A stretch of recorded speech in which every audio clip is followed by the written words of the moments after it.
നമ്മൾ ചെയ്യാത്ത റോളൊന്നുമില്ല ബായ്. പൊളി ലുക്കിൽ മമ്മൂക്ക. ബസൂക്ക സിനിമയുടെ ടീസർ പുറത്തു വന്നിരിക്കുകയാണ്. സിനിമാ പ്രേക്ഷകർ വളരെയധികം ആകാംക്ഷയോടെ കാത്തിരിക്കുകയായിരുന്നു.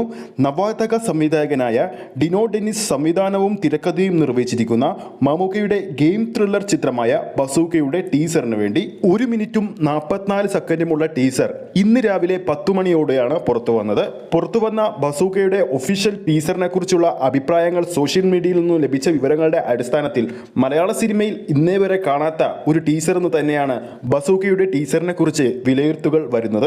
പുറത്തു വന്ന ടീസറിൽ മമ്മൂക്കയുടെ ഇൻട്രോ ഒരു സാധാരണ രീതിയിൽ കൊടുത്ത ശേഷം മമ്മൂക്കയെ സ്റ്റൈലിഷ് ലുക്കിലേക്കും സ്റ്റൈലിഷ് ക്യാരക്ടറിലേക്കും കൊണ്ടുപോകുന്ന കാഴ്ചയാണ് നമുക്ക് കാണാൻ സാധിച്ചത്. ടീസറിൽ ആദ്യം കാണിക്കുന്നത് ഗൗതം വാസുദേവ് മേനോനെ തന്നെയാണ്. നമ്മൾ പറഞ്ഞതുപോലെ തന്നെ ചിത്രം ഒരു ഗെയിം ത്രില്ലർ തന്നെയാണ്. അതിനെക്കുറിച്ചും ഇതിൽ പ്രതിപാദിപ്പിക്കുന്നുണ്ട്, അതായത് ടീസറിൽ പ്രതിപാദിപ്പിക്കുന്നുണ്ട്. ബസൂക്ക സിനിമയുടെ അനൗൺസ്മെന്റ് വന്ന മുതൽ തന്നെ ചിത്രത്തിന് മികച്ച ഹൈപ്പ് നിലനിർത്തിക്കൊണ്ടുപോകാൻ സാധിച്ചിട്ടുണ്ട്. അത് ടൈറ്റിൽ കാർഡ് പുറത്തു വന്നപ്പോഴും ഫസ്റ്റ് ലുക്ക് പോസ്റ്റർ പുറത്തു വന്നപ്പോഴും അത് നിലനിർത്തിക്കൊണ്ടുപോയി. ഇപ്പോഴത്തെ ചിത്രത്തിന്റെ ടീസറിനും അതിഗംഭീര അഭിപ്രായം തന്നെയാണ് നേടിയെടുക്കാൻ സാധിച്ചിരിക്കുന്നത്. സിനിമ കാണാനുള്ള ആകാംക്ഷ കൂട്ടിയിരിക്കുകയാണ് സിനിമാ പ്രേക്ഷകർക്കിടയിൽ.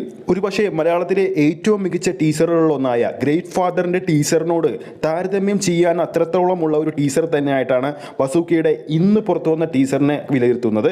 കാരണം അത്രത്തോളം ക്വാളിറ്റിയും സ്റ്റൈലിഷ് മേക്കിങ്ങുമാണ് ഈ ഒരു ടീസറിന്റെ പ്രത്യേകത. അപ്പോൾ വീഡിയോ കാണുന്ന നമ്മുടെ പ്രേക്ഷകരിൽ ആരൊക്കെയാണ് മമ്മൂക്ക, ഗൗതം മേനോൻ ഒന്നിക്കുന്ന ഡിനോ ഡെന്നിസ് സംവിധാനം ചെയ്ത ബസൂക്ക എന്ന സിനിമയുടെ റിലീസിന് വേണ്ടി കാത്തിരിക്കുന്നു എന്ന് താഴെ കമന്റ് ചെയ്യാൻ മറക്കരുത്.